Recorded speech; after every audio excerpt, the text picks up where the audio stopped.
Bienvenue à cette capsule sur les rapports. Un rapport est la comparaison entre deux quantités de même nature. On transforme les rapports en fractions irréductibles. Pour ce faire, on doit s'assurer que la comparaison s'effectue avec les mêmes unités. Les unités alors s'annulent. Prenons l'exemple A. On va transformer la fraction 250 mètres sur 400 mètres en fraction irréductible. D'abord, les unités s'annulent, puis je peux simplifier les zéros, ce qui revient à diviser par 10 le numérateur et le dénominateur. Et finalement, je peux diviser par 5, encore une fois au niveau du numérateur et du dénominateur. Ce qui va me donner la fraction 5 huitièmes, qui est une fraction irréductible. Prenons maintenant l'exemple B. J'ai 16 $ sur 2 heures. Je réalise que ce n'est pas les mêmes unités. Donc à ce moment-là, ce n'est pas un rapport, mais bien un taux. L'exemple C maintenant. J'ai 2 km sur 4500 mètres. Je n'ai pas les mêmes unités. Par contre, je peux transformer les kilomètres en mètres, ce qui va me donner une fraction 2000 mètres sur 4500 mètres. Notez que je priorise de transformer les kilomètres en mètres plutôt que les mètres en kilomètres pour éviter d'obtenir un nombre à virgule dans ma fraction. Donc, les unités qui sont les mêmes s'annulent. Je peux simplifier les premiers zéros, puis les seconds, ce qui revient à diviser par 100 le numérateur ainsi que le dénominateur. Finalement, je vais diviser encore une fois par 5 au niveau du dénominateur et du numérateur, ce qui va me donner la fraction 4 neuvièmes, excusez-moi, qui est une fraction irréductible. Finalement, l'exemple D. J'ai la fraction 340 minutes sur 2 heures. Encore une fois, ce n'est pas les mêmes unités. Par contre, je peux transformer les heures en minutes, ce qui va me donner 340 minutes sur 120 minutes. Encore une fois ici, je priorise de transformer les heures en minutes plutôt que les minutes en heures pour éviter de me retrouver avec un nombre à virgule dans ma fraction. Donc, les minutes se simplifient. Je peux simplifier les zéros. Et finalement, je n'ai qu'à diviser par 2 le numérateur et le dénominateur pour obtenir ma fraction 17 sixièmes, qui est une fraction irréductible. Notez ici que je laisse 17 sixièmes en fraction plutôt que de le transformer en nombre fractionnaire.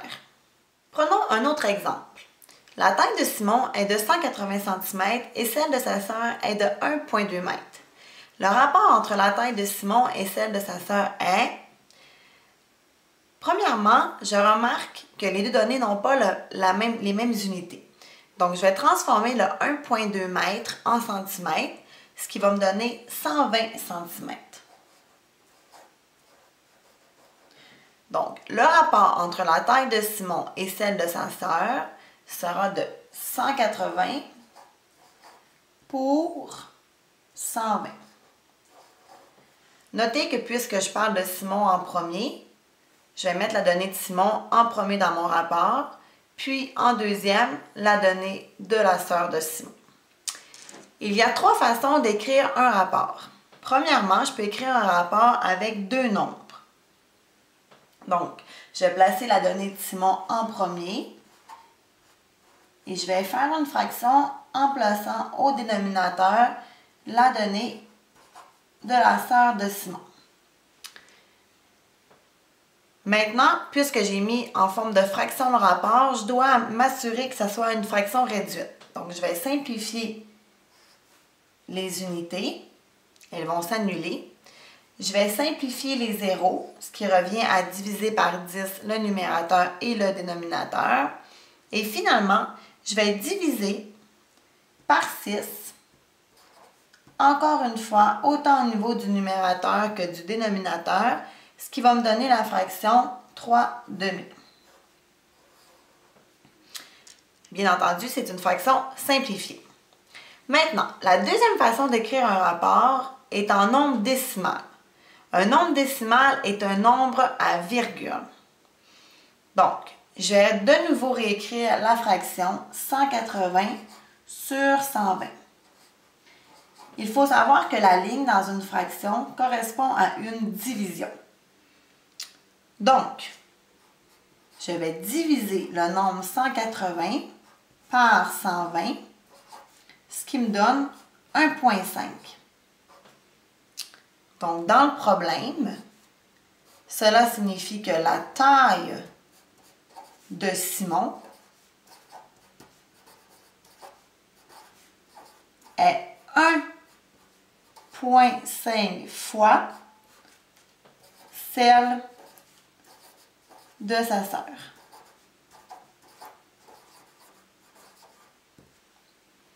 Maintenant, la troisième façon d'écrire un rapport est en pourcentage.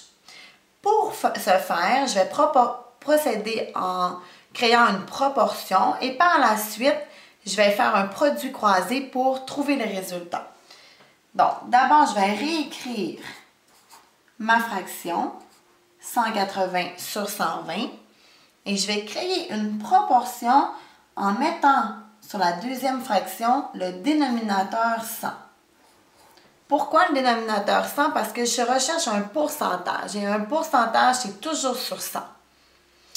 Donc, pour trouver ma réponse on va poser l'inconnu x, je vais faire un produit croisé. Donc, la diagonale dans un produit croisé, c'est toujours une multiplication, puis une division, ce qui va me donner le résultat x. Donc, x va m'être donné par la multiplication de 180 fois 100, divisé par 120, ce qui me fait une réponse de 150%. Il ne faut pas oublier que c'est des pourcentages. Donc, dans le problème, cette réponse signifie que la taille de Simon est de 150% celle